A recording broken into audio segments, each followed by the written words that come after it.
Hello, you're very welcome to All In, the new business show here on Joe, backed by AIB. This week we're talking about capital, how to raise it, and how to know which of the many different options out there is the right one for you. And here to discuss it with me, we have the man who's played pretty much every role in that process. He's been a bootstrapper, an angel investor, he advises VCs, he works for a private equity firm when he's not busy leading Manna.Aero, of course.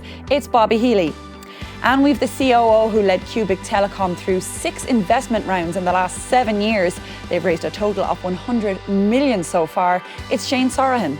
And in the all-in Trailblazer hot seat, we have a renewable energy entrepreneur who spearheaded a company sale so big that the payback for investors created the most new millionaires in Irish corporate history.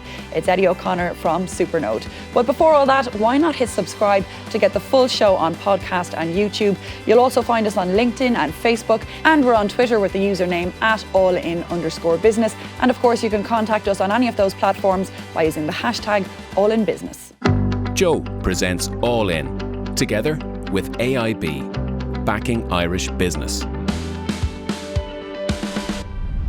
Okay guys, so as we all know, there are many different kinds of capital that you can raise: debt, private equity, VC.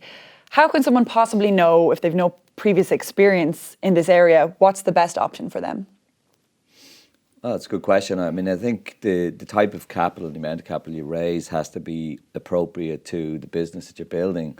And some businesses are by their nature always going to need capital to operate, and they're not going to generate revenue or profits for that matter for quite some time. So they'd be more appropriate to VC backing, and some can be bootstrapped, and then some are healthy businesses that can, you know, for various different reasons, take on more debt or more cash to grow more quickly or change the shareholder structure. But it's horses for courses. It depends completely on the type of business that you're building and what stage you're at.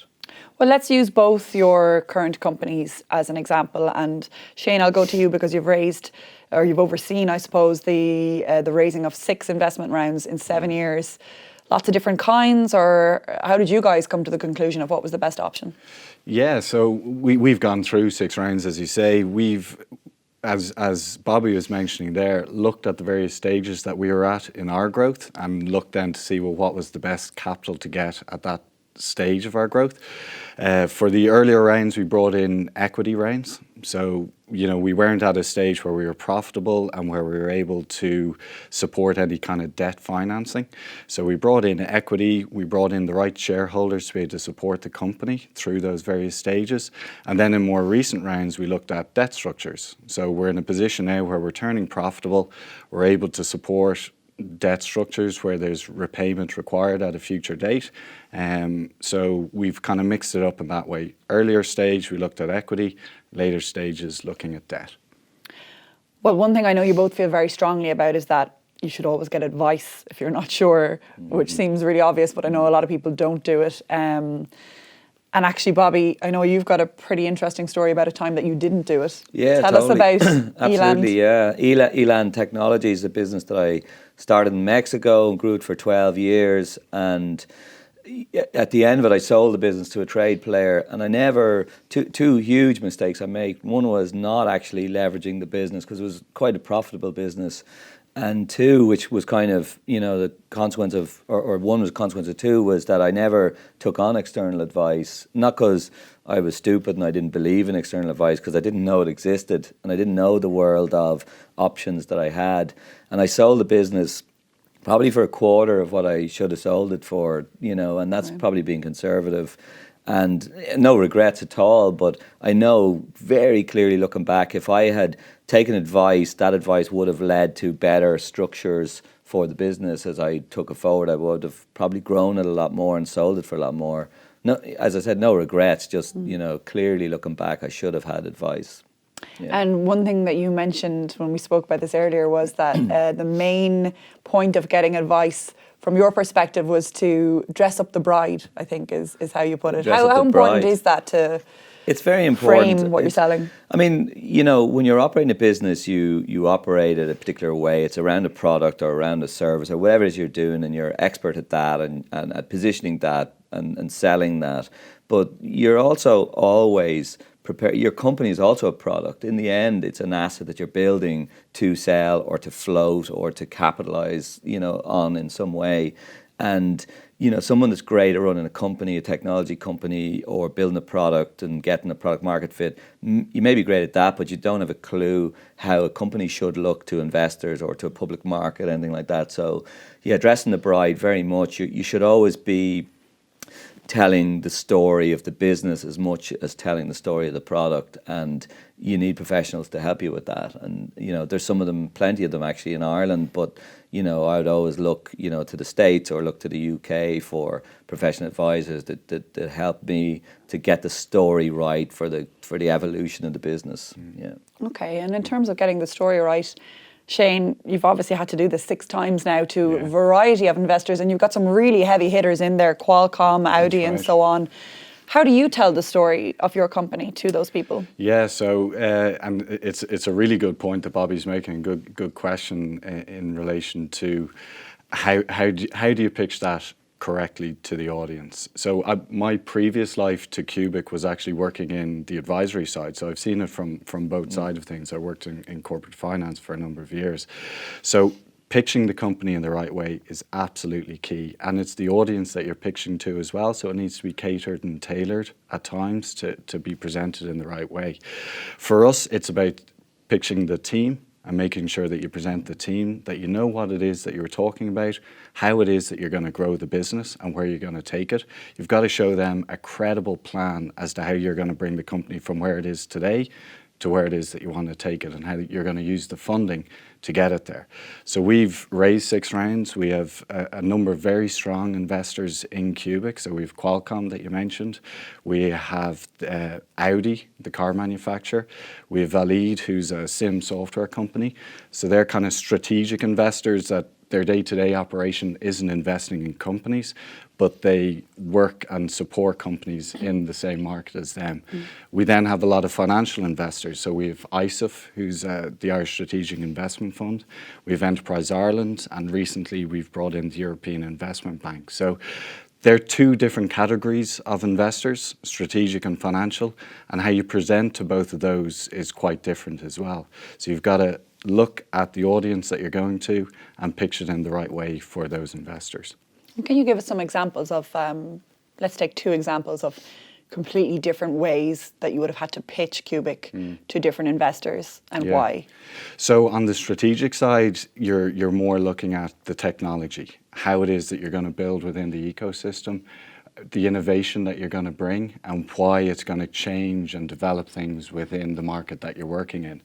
And can I actually stop you there? Can we get you to give us like a 30-second roundup of what Cubic does for anyone who doesn't know? Sure, of course. So we connect devices. So we provide a solution to device manufacturers to connect their devices globally. We do a lot in the automotive space, so we connect cars and provide a solution to connect those cars no matter where they're going in the world, all through one central platform.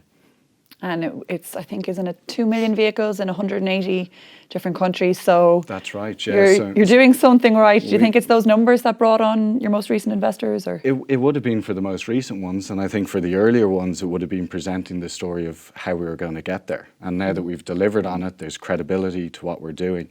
So you're right. We have 2.5 million devices on our platform now. That's growing to 20 million over the next 3 to 4 years. We're based in Dublin, in Sandyford. We have a team of 140 people there. So we're continuing to grow, and the opportunities look good for us. Great. And for yourself, Bobby, Shane mentioned there that investors tend to focus on the team, the company's team in a big way. Did you find the same to be true? Yeah, it is true. I mean, if you ask any VC and many other investors, they'll spend more than half their time looking at an initial deck for a business, looking at the team, and finding out what are their, what type of profile do they have, what's their track record like, is it their first rodeo, or is it just that their smarts will get them through? The team is absolutely massive. And then there's the other things like product market fit, size of the market, all the obvious stuff. But team is the number one factor in an investor's decision on a business. And if you were putting together a team tomorrow, a winning team to draw the attention of investors, what would you be trying to make sure you had? Like a little of this, definitely some of that? I think you obviously need a technology leader in the spaces that I tend to end up in. And I'm a tech person myself, but I also have in Manna now a technology leader in Alan Hicks, our CTO, that's crucial.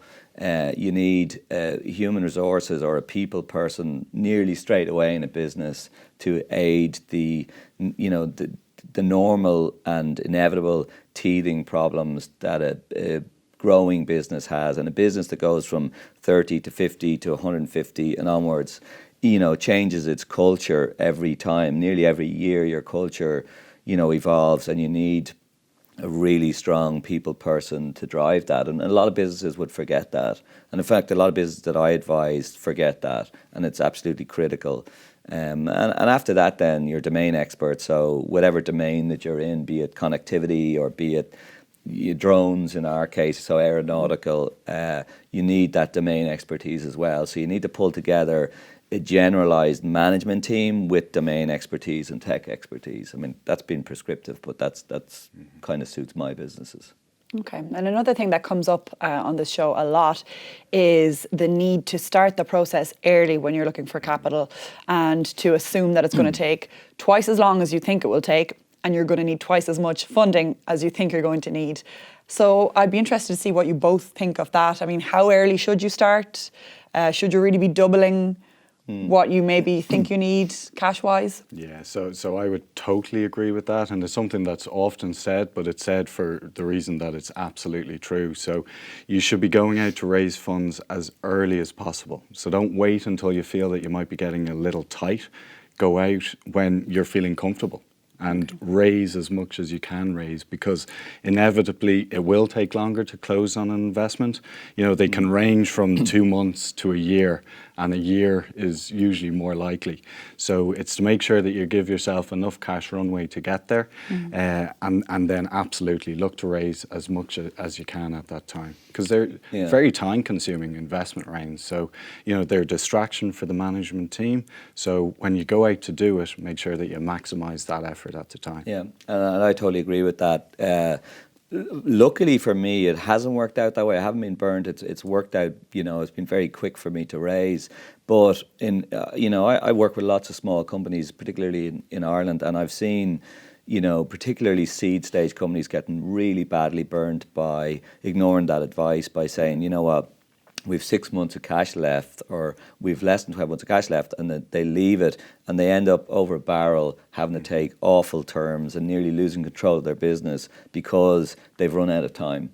And their leverage, time for me is leverage, right? So if you're sitting in a negotiation or a discussion around valuation or the amount of capital you take on or the terms you take it on at, if you have 18 months left in the runway, that conversation is very different than if you have 3 months left on the runway. And I've met CEOs of Irish businesses that have had a month's more, cash flow to go through while they're trying to negotiate a position on an investment. That's still happening today. Yeah. So investors can smell desperation, probably. Most good investors, most good investors won't, because in the end it's a marriage, right? So they need the management team to be just as incentivized as they are. It doesn't work if it's a misbalance, but there's plenty of investors, particularly less professional, maybe private investors, that will say, oh, you know what, I can chip away at the valuation or the terms or control, all these things to take advantage of cash versus, leverage. And those are the ones that give everybody a bad name. There's some VCs to do that too, but generally a professional investor, either a VC, private equity or debt, will understand that, it needs to work on both sides. But still, you can't get away from very simple principle. Even when you're comfortable in terms of cash position, be raising. Yeah. I think as well with that, so pushing on terms like the VCs or investors, it's their business, so they are going to look to get the best terms possible for them, but absolutely they need to be incentivizing the management team and making sure that is that marriage, that they're working together.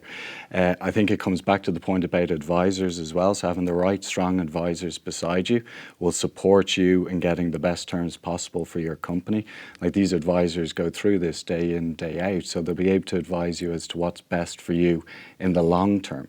It can be quite easy when you're under pressure, if you're short on cash, just accept whatever terms that are there on that day, but that fixes the short-term problem of not having cash.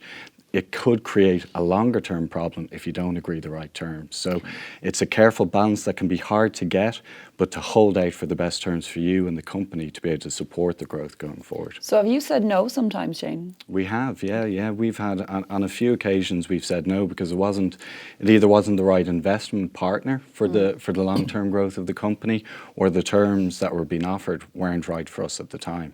Now, we were lucky in that we had options. So we were able to go to other sources of capital at the time. But in a scenario where you don't have those options, it can be difficult. But try and push to get the best terms that you can. You know, it's really essential. I'm imagining myself being maybe the head of a company with 3 months leverage to go and faced with some terms and conditions that an investor is putting in front of me that I'm not too happy with. It must be so hard to say no. It is. It's extremely difficult, and a point will come where you may have to say yes. If you're out of cash and the alternative is that the company is not going to continue, then you're at the point where you may just need to take the funds. But it's trying to push that, and most investors, and Bobby mentioned it, will realise that it needs to be the right balance. It needs to be a compromise on the terms, but where that isn't the case, it's to try and push it as much as you can. It's pretty horrible. I mean, I've in Eland we were 150 people. We came pretty low on cash, and we had to cut numbers. It's horrible to have to do it, but that was better to right-size the business than to take the wrong deal from an investor. You know, so we chose twice to cut headcount and cut costs than take the wrong investment, because the wrong investment long term would have destroyed the business. Cutting costs is hard, but better option. Yeah. And would you guys have any tips for people in terms of how to know if you do have the right terms and conditions, or if the deal in front of you is the right one? Well, I think a lot of management teams will know themselves what's right for them. They know the company inside out. So they know what's right for them and what sits well for them. And if the investor that's coming in with them is the right investor for them. So I think instinctively the management team will know. I think advisors as well will be able to point out some of the areas that just aren't right, you know, aren't maybe standard terms or terms that they should be accepting, both on the legal side and also then on the kind of commercial terms of how the investor will be repaid. So I think instinctively for the management team, and then the advisors as well. And there's a human part to it too. I mean, I would always have referenced my investor. So when I raised a seed round for Manna, I met 3 CEOs of portfolio companies that were in this VC, that were invested in by this VC, because I didn't know, you know, this VC company at all. They had a good reputation on paper, but I wanted to know inside, what is this person like as an investor? So you do your background as well. Just like when you're hiring someone, you check references. When you're getting an investment, you also do the background work. Certainly for seed stage businesses, that's very appropriate. For later stage ones like Cubic, probably less so, right? But certainly for seed stage, you're getting a VC on board. You want to know not just who their firm is, what their fund is like, and what their investment record is like. You want to know what their record is like on your board, giving you advice. Are they on your side, or are they only on, are they on the wrong side? So you do that background work as well as part of it. And we spoke about Eland earlier, but what was different for you by the time Car Trawler came around? Yeah, I was like 12 years older. What was different? I mean, the different thing about Car Trawler was that I had Mike McGurty with me, and Mike had Mike was the CEO of Car Trawler, I was the CTO, and Mike, had a finance background. So Mike but understood that world a lot better than I did. And then we had Gillian as well, who was our people. So the big difference for me was, instead of one person running the company, in the case of Eland, it was 3 people. And that's huge. And again, that's to the advice, that's kind of the same thing in terms of advice that I would give founders or fledgling businesses is, you can't do everything. You only have a certain skill set, get the other people on board. So for me, the big difference was, instead of, my narrow skill set, I had these other 2 hugely important, parts of the management team in place. So therefore, we didn't just execute well on the plan, we also structurally, in terms of the leverage buyouts that we did, the debt that we brought into the business, the private equity, that was planned the whole way along. And it was we weren't just executing an operational plan, we were executing a governance and a corporate plan as well. So. And in terms of other factors that might affect a fledgling business, Brexit, for example, as we hurtle towards a deadline at the end of this month, do we think that trying to raise capital in the days of Brexit and the uncertainty at the moment is a whole different kettle of fish than it would be without it? Is Brexit having a knock-on effect on business? Oh, well, it certainly will, and it is already having a knock-on effect. I think there's the uncertainty that's there at the moment is just creating this kind of state of flux, and no one's sure exactly which way to go. So everyone's having to prepare for Brexit and see how it's going to impact their business. In terms of raising funds, I think it's impacting across all areas. So it is impacting on raising funds as well. Particularly, the UK is a source of capital for Irish companies. So the impact of Brexit that Brexit will have on that, it could be damaging for businesses as well. Yeah, and just in a simple one, sterling. I mean, sterling's taking the trashing, which has been great for Manna because we raised dollars. We're a dollar-based company, so and all our costs most of our staff are in the UK, so we've got a 20% tailwind. But car trawler is in the travel industry, and the travel industry is absolutely crucified by Brexit because uncertainty goes straight to spending on leisure travel and, discretional spending in the UK, and the UK is one of the biggest travel markets. So, it's really already showing horrible signs of what the future might look like. And it's around uncertainty, less just, evidenced change. It's around uncertainty, changes behaviour changes.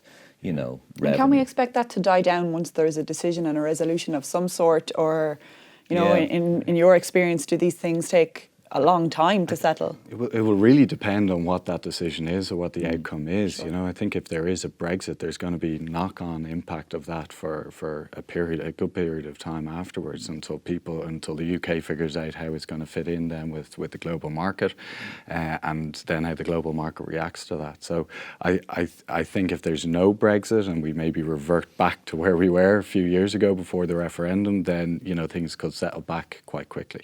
Yeah, it does feel like there'll be an extension. An extension's good and bad, right? An extension, at least, the guillotine hasn't fallen, but the uncertainty is still there. And uncertainty, can almost be a bigger problem than the decision being made, So Absolutely. If the thing just happened and everyone could build a plan and the finance minister could build a budget around everything, then that's one thing. But in uncertainty comes political unrest because investment is starved because the uncertainty just everyone postpones. And so for me, uncertainty is nearly as bad as a stupid decision.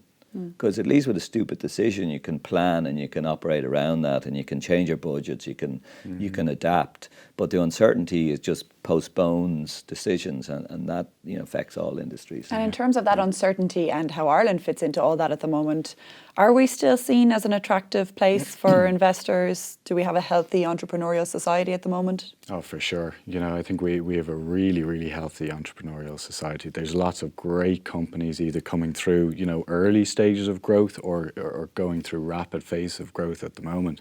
So you're seeing a lot of international attention in towards Ireland, but there's a great investor community in Ireland as well. So it is a good place to raise capital.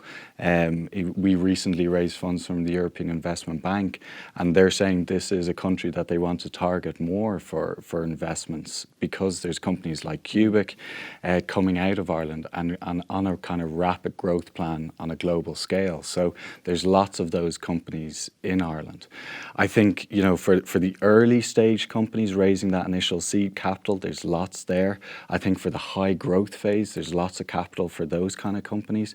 It's the $1 million to $5 million range of investment capital that I think is still quite difficult to raise in Ireland because there's lots of companies at that stage. They've come through the initial seed stage, and they're all competing for a local investment capital. There's less international focus for that particular range of investment, but it's still there. It's just going to the companies that present themselves and pitch themselves in the best way.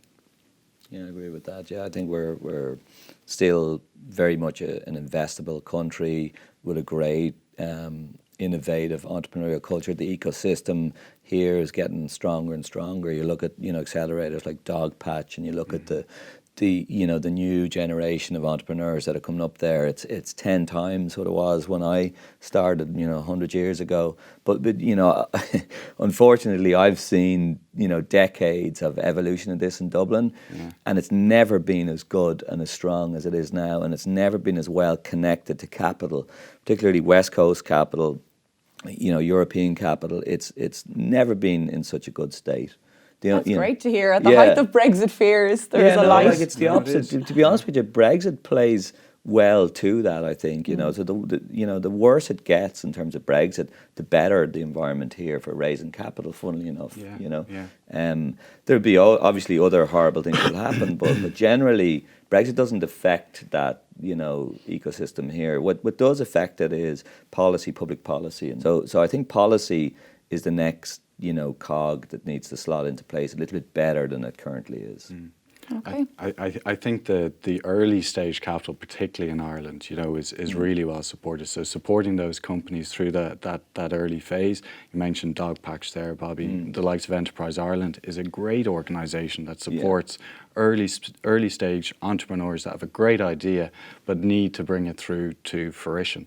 And they're fantastic. Actually, support. They were early Ireland, stage investors in Cubic. I forgot to mention Enterprise. Enterprise, I've always worked with Enterprise Ireland, and actually even for later stage, even like Car Trawler, the huge company still relies on Enterprise Ireland all around the world to not just open doors, but do recon and insight into who's who in that company, all this stuff. Like, I don't think any country that I'm aware of has that type of high quality talent all around the world, that essentially they're an extension of our business development, of our marketing, everywhere you go. Forget about their capital, right? We love their capital. Their people on the ground, are really, really useful, and a key strength, I think, that Ireland has. Absolutely. We use the same in Cubic. They're fantastic. Yeah. Well, that's where Probably we'll leave the same people. Could be. That's where we'll leave it, guys. But don't go anywhere, because we're going to come back to you in just a few minutes for your one to watch, the who or what we're all keeping an eye on in business this week. Now, my next guest has been a leader in the renewable energy space for close to 3 decades. He's worked for ESB, been CEO of Manna.Aero and Mainstream Renewable Power, and his latest venture, SuperNode, plans to sustainably power Europe via an interconnected supergrid. How's that for ambitious? It's Eddie O'Connor of SuperNode. So Eddie, SuperNode being your latest baby, so to speak, you've had quite a decorated career in the renewable energy space up until now. Can you give us a quick run through? Of my career up to date, yeah. Well, I started in the ESB when I qualified as a chemical engineer in 1970, and I did various jobs there. It was a most interesting place to work, because you got a whole load of different jobs finished up buying the fuel for them. In those days, I was a great sinner. I hadn't heard about global warming. I didn't know the role that CO2 played. And then I went into the biggest polluter in Ireland, which was Manna. As chief executive, they advertised, and I applied for that, got that job, and so we had a real challenge on our hands there to make that work commercially. And in 1989, one of the directors in Manna came to me and he said, this CO2 stuff, it's actually destroying the planet. An Irishman called John Tyndall was the first to discover this, working in the Royal Institution in London. And I said, but that can't be true. I mean, we breathe it out. It has to be harmless. By the way, it's the way we make all of our electricity. Nearly. And he said, it doesn't matter. This is bad for the environment. So I began to study it, and then after a few months I realised he's right. And so from then on, my whole career has been kind of dominated by this realisation that we had to do something about this. I was the major polluter in Ireland, responsible for releasing maybe 10 million tonnes of CO2 a year by harvesting the bogs. And we built the first wind farm in Ireland in 1992. We set up a little division in the company to look after renewable energy, wind, in fact, in Ireland. It was a very primitive industry then. The machines were very small and a quarter of a megawatt. Never mind what a megawatt is, but it was a quarter. And now the offshore are 12 megawatts, so 48 times bigger than what we built originally, and much more sophisticated and modern and with all kinds of modern materials. So when I came out of Manna in 1996, I immediately set up Airtricity, which was designed to commercialise wind, and that was a great success in the sense that the Dáil Committee on Energy reckoned that when they were taking the European law, they would allow us, because we were green, to sell to anybody in Ireland. And so we grew in the share price at 54% a year for 11 years. And that company got bought in 2008 by Scottish and Southern Energy. We had about 40,000 customers in Ireland at that stage, small and medium-sized businesses. We had about 400 megawatts in Scotland. We had big offshore going. We built the Arklow Banks wind farm off the coast of Wicklow, which is still the only offshore thing built in Ireland. We went to America and we built a lot in Texas and one in New York. And then Scottish and Southern, bought our business here in Ireland. They've taken it to whole new heights. Now, for the first time in my life, I had a bit of money. To set up electricity, we borrowed, I think, 25,000 from the Bank of Ireland, and then we got some investors, and so we began to grow. And then we set up Mainstream in 2008, more or less immediately. And proceeded then to take the wind business and solar to the rest of the world. So we went to South Africa, went to Chile, went back to America, we did offshore in the UK. And I was chief executive there for 9 years until 2017, when I handed over to Andy Kinsella, who's chief executive since. So when I stopped being chief executive, I realised that we were actually going to have to decarbonise completely in Europe, and that meant, well, what does that mean actually? What does decarbonisation mean? It means that you make all your electricity from wind and solar, and that you just completely stop burning fossil fuels, and that you replace all transport with electricity. So every heavy goods vehicle in every car is powered by electricity, which you plug in and charge up at night or whenever. And all heating in Europe has to be made from electricity. So that's what decarbonisation means, that you use wind and solar to make all your electricity, and that you replace all heating and all transport, as well as the 50% that's made from fossil fuels at the moment.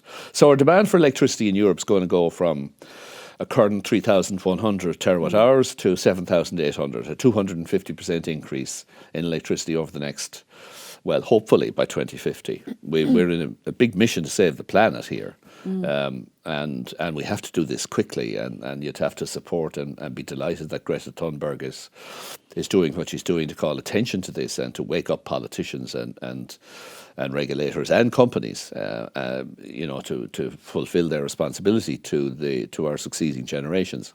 So anyway, offshore is going to be huge in Europe because that's where the big winds are. And onshore, we're running out of space. We're running out of wind speed. The wind speed, all the good sites are gone, and community resistance is increasing to onshore wind. So we've got to move offshore into the Irish Sea, into the North Atlantic, into the North Sea, Baltic Sea, and all the seas. There, you don't have very many environmental concerns. Certainly, you have no visual intrusion. You have no noise. It's all well away from human beings. You have to deal with things like birds and dolphins and stuff like that. But that's something that professional developers are well used to dealing with. And we do environmental impact assessments and all that. But you can build big scale offshore. You can build, we got planning permission for 1,800 megawatts off the coast of Yorkshire as part of the Mainstream story. So we said, how are you going to get all this power? There's no grids offshore. So how are you going to get all this power into where the people are? There's 550 million of us in Europe. And if we're going to replace all the fossil fuels and with renewables, well, then we have to get the power to them. So we had always thought up this idea of the supergrid, which was going to, a grid basically in the seas and around Europe, linking up all the countries and taking the energy from where you can get it. And the reason that I thought about it in the beginning in 2001 was because, wind is variable. The wind doesn't blow all the time. It's not like a fossil fuel where you can turn it up and turn it down according to what the electricity demand is. With wind, you take it when it blows, and when it doesn't blow, you don't have any electricity. But if you can imagine, you build a big grid, 5,000 kilometres long, and you collect the wind all along that vector, if you like. Well, then you get a ramp up, and it stays even so long as the storm is there and then declines. It's not like a peak in Ireland, a peak in England, a peak in Holland, a peak in Germany, so you make it even. So that was where the supergrid came from in the beginning. And then we said, what is the supergrid? Well, the supergrid is a collection of cables linking a bunch of supernodes. The supernodes are built in the sea, they collect the energy, they turn it into a format for long-range transport, and then they route it towards where the customer is or where the next supernode is, so that it can be, for instance, we can envisage a big storm up here in Europe in wintertime, and down in the south there's very little sunshine, so we have to take a lot of power from up here and route it down to Spain and Italy and what have you, the south of France, and over to Greece indeed. So we said, right, we'll set up a company called SuperNode. SuperNode will design the underlying technology for the supergrid. And we came across a phenomenon that I'd learned about in my engineering days, but was very superficial knowledge of, this superconductivity. If you cool certain materials right down to, near absolute zero, which is minus 273, but if you, with liquid nitrogen at minus 200 degrees, a certain compound becomes superconducting. That means it conducts electricity without any loss of power. In other words, with no losses, and there's no heating. So you can move great quantities of power from where it's been generated to where the customer is. And we estimate you can do that at a 40 to 50% reduction on the price of the current technology. So this is a very exciting thing. We managed to recruit John Fitzgerald, who built the link between Dublin and Liverpool, the undersea link there. He came to join us. We have a team of about 8 or 9 people working on it now, all very highly qualified. It's great working with these young guys because they want to do the job, and we have some these with gender balanced as we can be. That sounds like an incredibly ambitious plan, and it's going to be a really exciting time for you. And in terms of the money it's going to take, Eddie, I know it's going to be really high capital intensive. I think we had discussed that you'll need tens of billions over the next few years. And this show being about raising capital, I can't imagine it's going to be too much fun to have to raise that kind of capital. Yeah, well, the tens of billions is going to come, when we have the technology developed. And it's 10 million right now you're looking for, isn't it? Yes, and we can see our way to getting that. We've applied to Enterprise Ireland for a grant on the disruptive technologies. Enterprise Ireland see the huge benefit of this. We can build, the Dáil Committee actually, Hildegard Nocton's Dáil Committee on energy and climate change has figured that we could build 75,000 megawatts off the coast of Ireland. 75,000 megawatts would deliver 6 times the amount of electricity that Ireland needs for full decarbonisation. So that has to get shipped into Europe. So if we can develop the technology here to allow that 600 kilometres to go straight into Europe, and also underpin the technology that underpins the supergrid to balance the whole thing up, well then, you have a market that very few people have seen, and that very few people have the ambition or the courage or the foolhardiness to even attempt it. And considering what you're talking about here, a completely self-sufficient energy-wise and sustainable energy, self-sufficient Europe, is it an easy sell? Is it an easy sell or an easy ask to get investors in renewable energy right now? Is renewable energy having its iPhone moment? Oh, I think there are several transitions, several tipping points have been reached in the last while. What do we mean? Well, the price of renewable energy has collapsed, right? We also see, we see the Greta Thunberg phenomenon, so everybody is aware. Now, a lot of the big investors, there's $70 trillion out there looking for an investment home. And people have different appetites for investment. I mean, some people want low risk, so you invest in utilities, water utilities, electric utilities where there's no change. And then the other side of the spectrum is the IT space and the space that we're in. And there's people say, well, if this guy at O'Connor and SuperNode, succeed, there'll be billions, hundreds of billions spent on this technology. And we need it to get the power from where it exists to where the people are. So this is a bet I'm quite prepared to take. It's high risk, and that's what we do. We do high risk. And what's the antidote to high? Knowledge is the antidote to high risk. And being able to convince people that we are locked onto the future. We are going to deliver this future. Somebody's going to deliver it. This is the great thing about what we're at. We cannot go on polluting the world. So if you have that vision in your mind and you have the intensity of purpose to be able to deliver on this, well, then people say, yeah. And also with respect to ourselves, we've delivered on everything we set out to do so far. We've had a great time aboard the Mona. That's been returned to profitability when I was there. Electricity grew at 54% a year mainstream, as you probably are aware. The share price went from 3 to 9 last year. Well, it didn't happen last year, but that's the price we traded at last year. And can I ask you, how important do you think that particular statistic has been for you in the rest of your career? I mean, 54% growth year on year for, what did you say, 11 years? Yeah. That's a dream for anybody. Yeah. It must have been quite a useful tool to have in your arsenal then when you came along to different companies, Mainstream Renewable Power, and of course SuperNode, to be able to say when you go to investors, listen, 54% growth year on year, what more do you want? Did that help you a lot? Well, a lot of the people who came, in fact, I would say the great majority of the people who invested in electricity, left some of their money in mainstream. So yes, of course, it's helpful. And we've maintained, more millionaires in Dublin were made out of electricity than any other company ever. And so a lot of people felt, these people know what they're talking about, and let's have a go and see what happens. So yes, it does. You're as good as your last match in soccer and in rugby and in business too. And so people, they have to remember they all have capital, they all have their pension funds involved, and do they trust you? I mean, there's a lot of things here that okay, you're a big success in electricity, right? And we're so far a big success in mainstream, but these big successes come not. They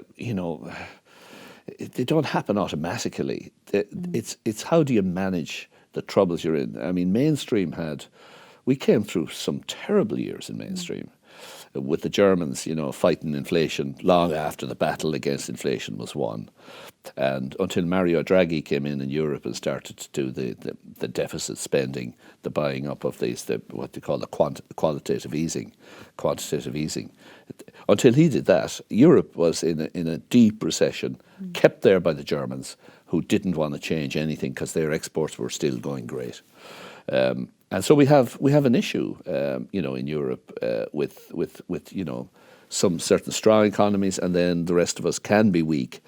So, but we had to come through that, and there was some really rough times when I had actually to put my hands in my pocket to pay the staff because cash was delayed in South Africa, and but people say, this guy has done it, and so he knows a bit about this stuff, so we'll back him again. But you're only as good as your last. And we will be going to the public again with SuperNode.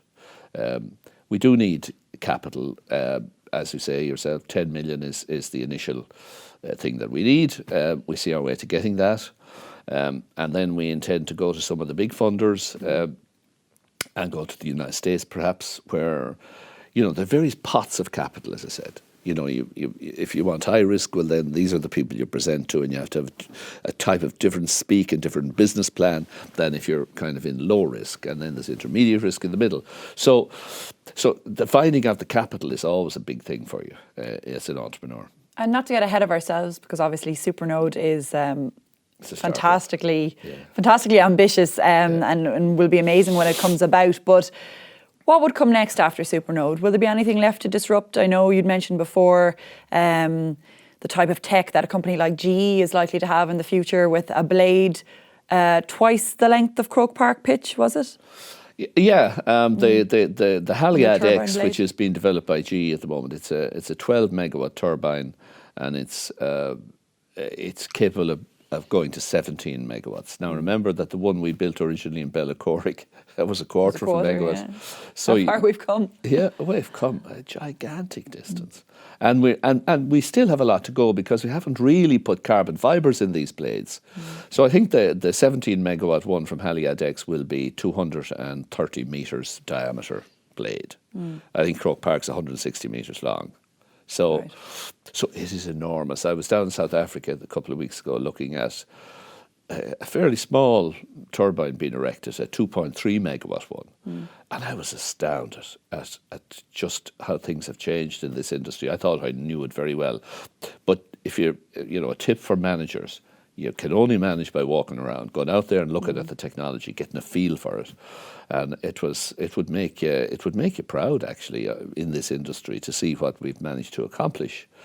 And give us some context here, because a lot of people, all they'll have seen wind turbine wise is what they'd maybe drive past on a long drive in Ireland. Yeah. How much would be produced by an onshore one versus an offshore one versus then what GE are going for? Well, you see, the big problem onshore is the length of the blade. And you have to build usually in remote areas. So you have to cross rivers and streams where the roads are tiny. And we normally come up to a river and we go like that and then we go like that. So you have to actually sometimes take down the edges of the bridge in order to get your blade across. Right. And so you're actually limited on land by the length of the blade. But offshore you can build a ship to carry any blade. It does, and you can build a crane to lift 1,000 tons.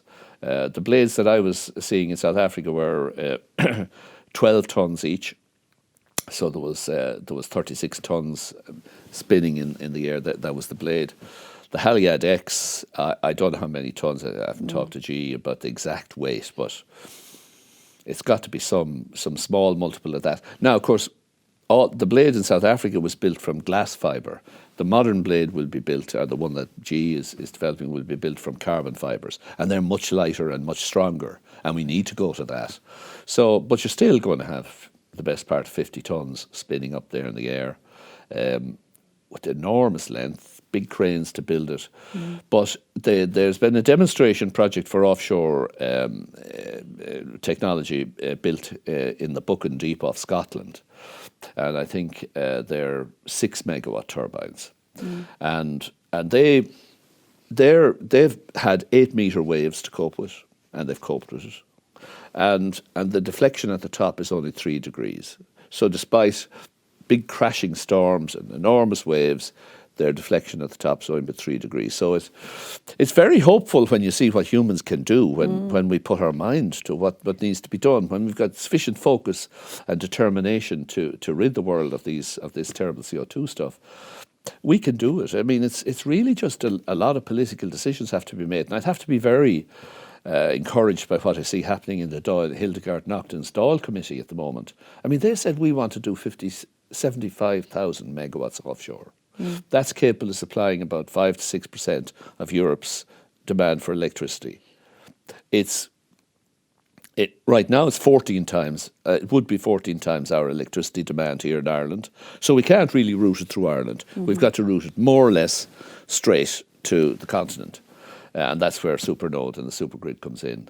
But it would give you great hope that yes, whatever it takes to do this, we can do it, and we can do it in harmony with nature. We don't have to pollute the planet. We don't have to leave our grandchildren with a legacy of disgust and loathing at former generations who knew what the problem was and did nothing about it.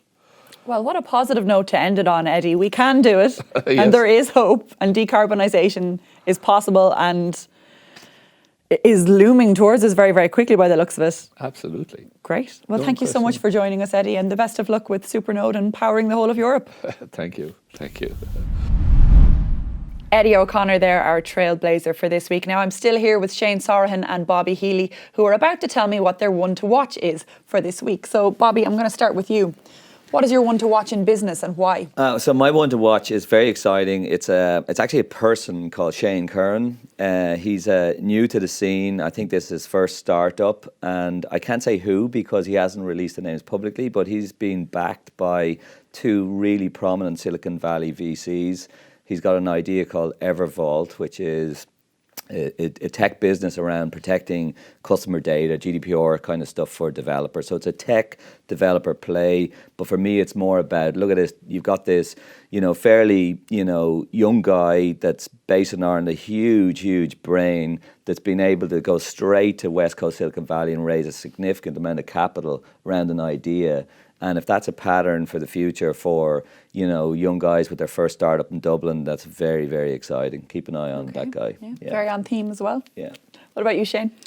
So my one to watch is within a market sector. So we do an awful lot within automotive, and it's looking at the trends within automotive at the moment. So everyone knows autonomous vehicles are coming. It's going to be years away yet because there's a lot of work to do to get infrastructure in place and finalise technologies. But in the interim, you're seeing a huge shift within automotive now where the car manufacturers are going through a digital transformation. Some of them are going through it and embracing it quicker than others.